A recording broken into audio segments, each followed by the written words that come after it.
இன்னைக்கு எபிசோட்கான செகண்ட் ப்ரோமோவை பார்க்கும்போது ஒரு விஷயம் மட்டும் கிளியரா தெரியுது. இன்னைக்கான எபிசோட்ல கண்டென்ட் அவ்வளோலாம் ஒன்றும் இல்லை, மட்டமா போயிட்டு இருக்கு அப்படின்றது கிளியரா தெரிஞ்சு போச்சு. ஏன்னா ரெண்டு ப்ரோமோல இப்போ துஷார் வந்தானோ அப்பயே தெரிஞ்சு போச்சு. துஷாருக்குலாம் இப்போ ரெண்டு ப்ரோமோ விடுறாங்கன்னா அப்போ கண்டென்ட் எங்கடா அப்படின்ற மாதிரி ஒரு கேள்வி வருதுல்ல.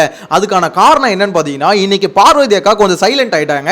ஸோ என்னங்க சொல்றீங்க, அக்கா சைலண்ட் ஆயிட்டாங்களா அப்படின்னு கேட்டீங்கன்னா எஸ், கொஞ்சம் சைலண்ட் ஆயிட்டாங்க. ஏன்னு பார்த்தீங்கன்னா பொறுப்பு எல்லாத்தையும் தூக்கி அவங்க கிட்ட கொடுத்துட்டாங்க திவ்யா. ஸோ திவ்யா ஏன் ப்ரோ பார்வதி கொடுக்கணும் அப்படின்னா பார்வதி கொடுத்த டார்ச்சர் வந்து தாங்க முடியாம வேற வழி இல்ல என்ன விட்டுருமா அப்படின்ற மாதிரி கெஞ்சாத குறையா என்ன பண்ணாங்க, இவங்க கிட்ட இருந்த பொறுப்பு எல்லாத்தையும் அவங்க கிட்ட கொடுத்துட்டு தயவு செஞ்சு நீயே வீட்டை பார்த்துக்கோ, நான் கொஞ்சம் அடங்கி அமைதியா உட்காந்துக்கிறேன் அப்படின்ற சுச்சுவேஷன் தான் இருக்கு. ஸோ கண்டென்ட் இல்லை, அதனால துஷாருக்குலாம் கண்டென்ட் வருது.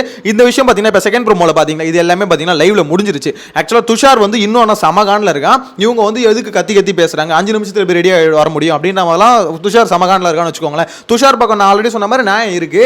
ஆனா ஒரு விஷயம் மட்டும் எனக்கு பிடிக்கலங்க. ஆக்சுவலா துஷார் கோவப்படுறது எல்லாம் ஓகே, ஏன் ஒருத்தவங்க கிட்ட கோவப்படும் போது ஒரு கான்வர்சேஷன் வைக்கிறேன்னு கத்து எல்லாம் ஓகே, ஒருத்தவங்க பக்கத்துல அப்படி முட்டிக்கிட்டு போறான்ல ஒரு மாதிரி பாத்தீங்கன்னா எப்படி சொல்றது, அது ஆம்பளை ஆகட்டும் பொம்பளை ஆகட்டும் எல்லாருக்கிட்டையும் அதே மாதிரி ஒரு மாதிரி பிளாக் பண்ற மாதிரியே போறான். கமருதன்கிட்டயும் அதே தான் பண்ணான், பார்வதிக்கிட்டையும் அதே தான் பண்ணான், இப்ப திவ்யா கிட்டையும் அதே தான் பண்ணா. அது ரொம்ப ஒரு தப்பான ஆட்டிடியூடு. ஏன்னா கமருதன் கூட அந்த சண்டை வந்து இல்ல, கமருதனும் துஷாரும் சண்டை போட்டாங்கல்ல, அந்த சண்டையில வந்து இது கமருதன் மேல தான் தப்பு இருக்கு ஓகேங்களா. இருந்தாலும் இவன் என்ன பண்ணா அதுக்கு முன்னாடியே ட்ரிகர் பண்ற மாதிரி போய் பக்கத்து ஒரு மாதிரி பிளாக் பண்ற மாதிரி நின்றுட்டு இருந்தா. அது வந்து பாத்தீங்கன்னா ஒரு ஸ்கூல் பசங்க மைண்ட் செட் மாதிரி இருக்குது. ஆக்சுவலா நிறைய பேர் சொல்றது அது உண்மைதான் போல இருக்கு. ஏன்னா அந்த ஆட்டிடியூட் ரொம்ப தப்பான ஆட்டிடியூட். ஆக்சுவலா நீ ஒரு கான்வர்சேஷன் வைக்கிறேன்னா இந்த மாதிரி பக்கத்துல முட்டிக்கிட்டு ஒரு மாதிரி போய் நின்னா கண்டிப்பா அது என்ன கை கலப்பா தான் மாறும். உன்னை வேற எப்படி உன்னை தள்ளி போனா பக்கத்துல வர. ஸோ அப்படின்னும் போது அது கை கலப்பா தான் மாறும். இதை வந்து கொஞ்சம் யாராவது கொஞ்சம் சொல்லணும். ஆனால் வீட்டில் யாருமே சொல்ல மாட்டாங்க. அவன் கத்திக்கிட்டோம், அவன் கேட்கறது நியாயமா தான் இருக்கு. ஸோ அவன் தாராளமா கத்தலாம், எப்படி திவ்யா கத்துறாங்களோ அதே மாதிரி இவனும் கத்தலாம். ஆனால் ஒரு மாதிரி பக்கத்துல போயிட்டு அந்த அப்ரோச்சபிள் இருக்குல்ல, அது அந்த அப்ரோச் வந்து என்னை பொறுத்த வரைக்கும் சரியா படல அப்படின்ற மாதிரி தோணுது. உங்களோட கருத்தை சொல்லுங்க. எனிவேஸ், ஆனால் அதுக்கு முன்னாடி ஒரு முக்கியமான விஷயம், இந்த திவ்யா இருக்காங்களே அவங்க வந்து அவ்வளவுதாங்க, அவங்க வந்து மொத்தமா பாத்தீங்கன்னா கிவ் அப் பண்ணிட்டாங்க, என்னால முடியல அப்படின்ற மாதிரி. ஏன்னா பார்வதி வந்து பாத்தீங்கன்னா சும்மா இல்ல, நேத்துல இருந்து திவ்யா எங்கெங்கெல்லாம் பேசுறாங்களோ அங்கெங்கெல்லாம் உள்ள போயிட்டு நான் பாயிண்ட் வைக்கிறேன், நான் பேசுறேன் அப்படின்னு சொல்லிட்டு பாத்தீங்கன்னா இன்னைக்கு காலையில கூட லைவ்ல பாத்தீங்கன்னா பயங்கரமா ரெண்டு பேர் திருப்பி அவங்களுக்குள்ளே சண்டை வருது. அதுக்கான ரீசன் உங்களுக்கே தெரியும். ரெண்டு பேருக்குள்ளே ஆல்ரெடி ஒரு பெரிய பகை இருக்குது. ஏதோ பூர்வ ஜென்ம பகை மாதிரி ரெண்டுமே பயங்கரமாக மாறிடுச்சு. இந்த பகையில் வந்து கனி கொஞ்சம் எஸ்கேப் ஆயிட்டாங்க அப்படின்ற மாதிரி தான் தோணுது. ஏன்னா எப்பவுமே பார்த்தீங்கன்னா பார்வதி கனியை தான் அடிச்சுக்கிட்டு இருப்பாங்க. ஆனால் இப்போ இந்த பிரச்சனை இல்லை, திவ்யாவுக்கும் பார்வதிக்கும் வந்து பிரச்சனை இல்லை, கனியை வந்து பார்வதி மறந்துட்டாங்க. ஃபுல் ஃபோக்கஸ் வந்து பார்த்தீங்கன்னா இப்போ திவ்யா தான். ஏன்னா அவங்க வேறு தலை வேற இல்லை. எப்பவுமே பார்வதிக்கு ஒரு விஷயம் இருக்குது, யாரெல்லாம் தலையாக வராங்களோ அவங்களாம் பார்த்தீங்கன்னா பயங்கரமாக தலை மேலேயே கொட்டு வாங்கணும் அப்படின்றது பார்வதியுடைய எண்ணம். இது வரைக்கும் ஒரு தலையை கூட அவங்க நிம்மதியாக விடலைங்க. துஷார் ஆரம்பிச்சு கனி பிரவீன் எல்லாரும் செய்யுன்னு செஞ்சுக்கிட்டு தான் இருந்தாங்க. ஸோ அந்த அளவுக்கு பார்த்தீங்கன்னா எவ்வளோ குடைச்சல் கொடுக்க முடியுமோ, அதாவது எப்படி சொல்லுது, அது வந்து ரொம்ப இரிட்டேட்டிங்காக தான் இருக்கும். இருந்தாலும் அதை பண்ணிக்கிட்டு தான் இருப்பேன் அப்படின்ற மாதிரி பண்ணுவாங்கல்ல. ஸோ அதே மாதிரி தான் இவங்களுக்கும் பண்ணிக்கிட்டே இருக்காங்க. இது கூடவே பார்த்தீங்கன்னா கொஞ்சம் பர்சனல் காண்டு இருக்குன்னு வச்சுக்கோங்க, சேர்த்து வச்சு பண்ணுறாங்க. ஸோ இது பண்ணுறதெல்லாம் அந்த பக்கத்துலேருந்து ஆப்போசிட்லேருந்து கொஞ்சம் தாங்கணும். அங்கே தாங்கினா மட்டும் தான் நீங்கள் கேப்டனாகவும் இருக்க முடியும், ஒரு மேனேஜராகவும் இருக்க முடியும். ஆனால் திவ்யாவால் அதை தாங்க முடியல அப்படின்றதான் உண்மை. ஏன்னா அவங்க ரியாக்ட் பண்ணுறாங்கல்ல, கனி கூட இந்த ப்ரோமோவில் பார்த்துருப்பீங்க, கத்தாதீங்க எது கத்தி சொல்கிறீங்கன்னு கேட்பாங்க. அதுதாங்க ரியாலிட்டி. திவ்யா பார்த்தீங்கன்னா கத்திக்கிட்டே இருக்காங்க.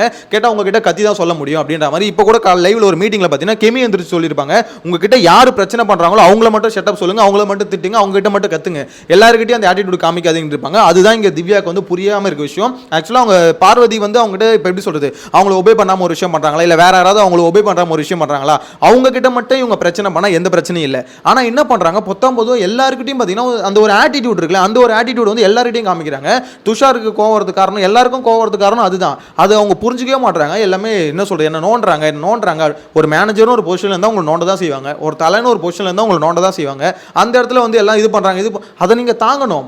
அதுக்குன்னு எல்லார்கிட்டையும் நீங்க கத்திக்கிட்டே இருந்தா அப்ப இந்த வீக்கெண்ட் எல்லாம் சொல்லுவாங்க திவ்யா தாங்க ரொம்ப அதிகமாக, கண்டிப்பா அதுதான் சொல்லுவாங்க, பார்வதியோட அதிகமாக கத்தந்து திவ்யா தான் அப்படின்ற மாதிரி சொல்லுவாங்க. ஆப்போசிட்ல இருக்கவங்களை கேட்டாலும் ட்ரிகர் பண்ணாலும் நீங்க கொஞ்சம் காமா பேசணும். அதுதான் பாத்தீங்கன்னா அந்த தலைக்கான ஒரு இது கேப்பபிலிட்டி திவ்யாவால பாத்தீங்கன்னா சுத்தமா ஹேண்டில் பண்ண முடியல. கேப்டனாவும் இருக்க முடியாது, அதே சமயத்தில் பாத்தீங்கன்னா ஒரு மேனேஜராகவும் இருக்க முடியல. அதனால தான் பாத்தீங்கன்னா அந்த பதவியை பிடிங்கி விக்ரம் கிட்ட கொடுத்துருவாங்க. ஸோ அதுக்கான வீடியோ நீங்கள் அதுக்கப்புறம் பார்ப்பீங்க. இன்னும் லைவ்ல வரல, இதுக்கப்புறம் நடக்கும். ஸோ விக்ரம் கொடுத்ததுக்கு மெயினான ரீசன் என்னன்னா அவங்க மேலே போன ஏகப்பட்ட புகார்கள் அப்படின்ற மாதிரி தான் இருக்கு. என்ன பொறுத்தவரைக்கும் ஒரு விஷயம் மட்டும் கிளியராக தெரியுதுங்க, இந்த ரெண்டு பேருக்கு திவ்யாவுக்கும் பார்வதிக்கு இருக்க பகை இருக்குல்ல, இந்த பகையில் வந்து ஆக்சுவலாக பார்வதி வந்து தப்பிச்சிருவாங்க. ஏன்னா அவங்கள பொறுத்த வரைக்கும் அது ரொட்டீனாக பண்ணிக்கிட்டு இருக்காங்க. ஆனால் திவ்யாவால் தப்பிக்கவே முடியாது. ஏன்னா அவங்க வந்து புதுசாக ஒரு விஷயம் வந்து இந்த மாதிரி நான் ஒன்று சொல்லிட்டு இப்போ தான் வந்திருக்காங்க, வந்துட்டு அதுக்கு ஆப்போசிட்டாக அவங்க ஒரு விஷயம் பண்ணாங்கன்னா அதுதான் பெருசாக தெரியும். என்னடா நீ இவ்வளோ சொல்லிட்டு இவ்வளோ இப்படி பண்ணுறியா அப்படின்ற விஷயம் தான் பெருசாக தெரியும். எனக்கு தெரிஞ்சு இதுக்கு வந்து பார்த்தீங்கன்னா வீக்கெண்டில் அவங்களுக்கு தர்மடி காத்துக்கிட்டு மாறிட்டு இருக்கு அப்படின்ற மாதிரி தான் தோணுது. ஏன்னா கண்டிப்பாக கேட்பாங்களே, ஏன்னா கத்தலன்னு சொல்லிட்டு இப்போ இந்த கத்துற அப்படின்ற மாதிரி கேட்பாங்களே. அதுக்கு பாயிண்ட் வந்து பார்த்தீங்கன்னா கனி எடுத்து கொடுப்பாங்க. எனக்கு தெரிஞ்சு வீட்டில் இருக்க எல்லாருமே எடுத்து கொடுப்பாங்க. ஆமாம் சார், ரொம்ப கத்திட்டு இருந்தாங்க, ஒரு மாதிரி ஆட்டிடியூட் காமிச்சாங்க. இது எல்லாமே திவ்யா மேலே வரதான் போகுது. வீக்கெண்டில் திவ்யாவை போட்டு புழக போகிறாங்க அப்படின்றது கண்டிப்பாக தெரியும். ஏன்னா கேப்டன் வேற இல்லை, நார்மலாக இருந்தால் கூட விட்டுருவாங்க. கேப்டன்சி எப்படி பண்ணாங்க அப்படின்னு கேட்பாங்க. சார் அவங்க எல்லாம் கத்திக்கிட்டே இருந்தாங்க சார் அப்படின்ற மாதிரி ஒரே போட்டுருவாங்க. இன்னொன்று இந்த தீபக்கும் மஞ்சரி இருக்காங்களே, உண்மையிலே சொல்கிறேன், நோண்டிக்கிட்டே இருக்காங்க. ஆக்சுவலாக அவங்கள பொறுத்த வரைக்கும் என்னன்னா எல்லாரும் கூப்பிட்டு வச்சு இந்த வீட்டில் என்ன நடக்குது கொஞ்சம் காசிப் பேசுங்க. அதாவது மஞ்சரி செமையாக பண்ணுறாங்க, கொஞ்சம் காசிப் பேசுங்க, இவரை பற்றி நீங்கள் பேசுங்க, அவரை பற்றி நீங்கள் பேசுங்க அப்படின்ற ஒரு விஷயத்தை வந்து கிளறி விட்டுக்கிட்டே இருக்காங்க. ஏன்னா இவங்களுக்கு இன்ஃபர்மேஷன் தெரியணும், அந்த இன்ஃபர்மேஷன் வச்சு அடிக்கிறாங்க. அது வந்து கொஞ்சம் இன்ட்ரெஸ்டிங்காக தான் இருக்குது. என்னன்னா நீங்கள் லைவ் பார்த்துட்டு தெரியும், அவங்க கான்வர்சேஷன் இருக்குல்ல, முடிஞ்ச அளவுக்கு அவங்க கிட்ட எவ்வளோ பாயிண்ட் எடுக்க முடியுமோ அந்த பாயிண்ட் எல்லாத்தையும் எடுத்து அதை கொஞ்சம் கொளுத்தி போட்டு அதில் கொஞ்சம் எப்படி சொல்கிறது கொஞ்சம் குளிர் காயிறாங்களே, அது வந்து அவங்களுக்கு ஜாலியாக இருக்க போல. போன வாட்டி மஞ்சரி என்னம்மா நீங்கள் எப்படியா ஒரு ஆட்டான்னீங்க. ஸோ இந்த வாட்டி வந்து பார்த்தீங்கன்னா அவங்க வந்து நான் வந்து உங்களை எப்படி சொல்கிறது உங்ககிட்ட எப்படிலாம் கொளுத்தி போட முடியுமோ அந்தளவுக்கு கொளுத்தி போட்டு கொஞ்சம் கண்டென்ட் கொடுக்குறேன் அப்படின்ற மாதிரி தான் நினைக்கிறாங்க. தீபக்கும் சரி மஞ்சரியும் சரி சும்மா இல்லை, பிரியங்காவை மட்டும் இப்போ வெளியே அனுப்பிட்டாங்க. நீங்கள் வெளியே போயிட்டு திருப்பி செக்இன் பண்ணுங்க அப்படின்ற மாதிரி எனக்கு தெரிஞ்சு உங்களுக்கு ரெஸ்ட் தேவைப்படுதுன்னு நினைக்கிறேன். வெளியே போயிட்டு கேரவனில் தூங்கிட்டு திரும்பி வருவாங்கன்னு நினைக்கிறேன். ஸோ என்ன பொறுத்த வரைக்கும் ஒரு விஷயம் மட்டும் கிளியராக தெரியுதுங்க, இந்த சீசனில் நம்ம வந்து பார்த்தீங்கன்னா நிறைய விஷயம் எல்லாத்தையும் சேஞ்ச் பண்ணி பார்க்குறாங்க. ஆனால் பிக் பாஸுக்கு வந்து கடைசியில் நடக்கிறது என்ன தெரியுமா, ஏமாற்றம் மட்டும்தான். அந்த டிஆர்பின்ற ஒரு விஷயம் அச்சீவ் பண்ண முடியலன்ற ஒரு ஏமாற்றம் இருக்குல்ல, அது தொடர்ந்து நடந்துகிட்டே இருக்கு. எனக்கு தெரிஞ்சு இப்போ கொஞ்சம் பேர் வந்து நல்லா கொஞ்சம் வந்து ஓகே பிக் பாஸ் ஏதோ நல்லா போகுது அப்படின்ற ஒரு டாக் வரதுனால கொஞ்சம் பார்க்க ஆரம்பிக்கிறாங்க. ஸோ அது வந்து பார்த்தீங்கன்னா வீக்கெண்டில் கொஞ்சம் விஜய் சேதுபதி கரெக்டாக வந்து நேவிகேட் பண்ணாருன்னா கரெக்டாக இருக்கும். ஏன்னா அந்த தெலுங்கு பிக் பாஸ்லாம் இருக்குல்ல, அதில் பார்த்தீங்கன்னா நாகார்ஜுனாலாம் பண்ணுற பர்ஃபார்மன்ஸ் இருக்குல்ல, அதெல்லாம் பார்க்கும்போது தலைவா என்ன தலைவா, அவர் எனக்கு தெரிஞ்சு நாகார்ஜுனா கூட்டு வந்து தமிழ்லையும் பண்ணிடலாம் போல, அந்த மாதிரி பயங்கரமா பர்ஃபார்ம் பண்றாருங்க. உண்மை விஜய் சேதுபதி லாஸ்ட் வீக்கெண்ட் நல்லா தான் பண்ணார், இல்லைன்னு சொல்ல. ஆனால் அங்கே நாகார்ஜுனா பண்றது அல்டிமேட்டா இருக்கு. ஸோ அதெல்லாம் பார்க்கும்போது எப்பா நல்லா மட்டும் நம்மளுக்கு தெலுங்கு தெரிஞ்சதுன்னு வச்சுக்கேன், ஒழுங்கா தெலுங்கு அந்த இதை தூக்கி ரிவ்யூ பண்ணிடலாம் போல அப்படின்னு அவ்வளோ சூப்பராக போகுதுங்க. போன வீக்கெண்ட்லாம் பார்த்தீங்கன்னா அந்த விஷுவல் நம்மளுக்கு விஷுவலாகவே அவ்வளோ பயங்கரமாக எங்கேஜிங்காக இருக்குது. இன்னும் நம்மளுக்கு லாங்குவேஜ்லாம் கனெக்ட் ஆச்சுன்னு வச்சுக்கோங்களேன், எவ்வளோ சரியான ஹிட் ஆகும் போல இருக்குது. அப்படி தான் இருக்குது. ஆக்சுவலாக சூப்பராக பண்ணுறாங்க நாகார்ஜுனாவும் சரி, அதே மாதிரி உள்ளே வர டாஸ்க்கும் சரி, அங்கே உள்ளே வர கிளாஷும் சரி, ஃபன்னும் எல்லாமே சூப்பராக இருக்குங்க. அதாவது நம்ம 7G ரெயின்போ காலனி படத்தில் நடிச்சிருப்பார்ல, அவரோட ஃபன்னுலாம் பார்க்கும்போது அவ்வளோ சூப்பராக இருக்குது. ஸோ அதெல்லாம் பார்க்கும்போது ஓகே இந்த மாதிரி ஏன்டா தமிழ் பிக் பாஸ் இல்லை, ஏன் இப்படி போக மாட்டுது அப்படின்ற மாதிரி யோசிச்சா, ஒரு பக்கம் கண்டஸ்டன்ட் நம்ம குறை சொன்னாலும் ஒரு பக்கம் எனக்கு தெரிஞ்சு ஹோஸ்ட்டை தான் குறை சொல்லணும், பிக் பாஸ் டீமை தான் குறை சொல்லணும்னு தோணுது. ஏன்னா இவங்க கொடுக்குறதெல்லாம் சரியாக பண்ணுறதில்ல. அதே சமயத்தில் இவங்க தானே எப்படி கண்டஸ்டண்ட்டை செலக்ட் பண்ணுது, இப்போ வயல் கார்ட்லேயும் இவங்க தானே செலக்ட் பண்ணுது. ஸோ அவங்களுக்கான டாஸ்க் அவங்களுக்கான ஒரு ஸ்கிரிப்ட் கொடுத்துருப்பாங்களே, இப்படி பண்ணுங்க அப்படி பண்ணுங்க, கண்டிப்பாக அதெல்லாம் கொடுத்து தான் அனுப்புவானுங்க. ஸோ அப்படி இருக்கும் போது அப்போ அவங்க கொடுத்த டாபிக்கே அவங்களுக்கு தப்பாக தான் இருக்கும், ஏன் கரெக்டான ஒரு வேலை போக மாட்டாங்க அப்படின்ற மாதிரி தெரியல.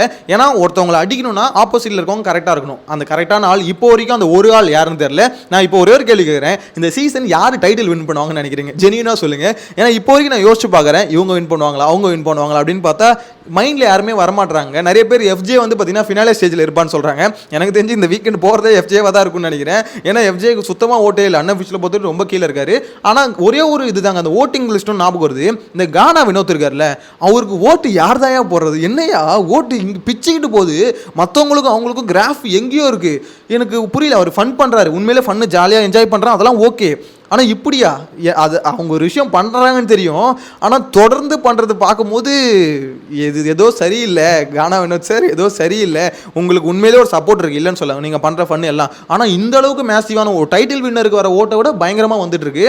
அது போன வாரமும் வந்தது, இந்த வாரமும் வருது அப்படின்னும் போது எங்கேருந்து எப்படி வருது அப்படின்றது கொஞ்சம் ஆச்சரியமான ஒரு விஷயமா தான் இருக்குது. எனிவேஸ் உங்களோட கருத்தை கமெண்ட்டில் மென்ஷன் பண்ணுங்கள். இன்றைக்கி செகண்ட் ப்ரோமோ பார்க்கும்போது கிளியராக தெரிஞ்சு போச்சு, கண்டென்ட் வந்து கொஞ்சம் மட்டித்தனமாக தான் இருக்கும், கொஞ்சம் அட்ஜஸ்ட் பண்ணி தான் பார்க்கணும் அப்படின்னு நம்ம சொல்ல தோணுது. Anyways bye by.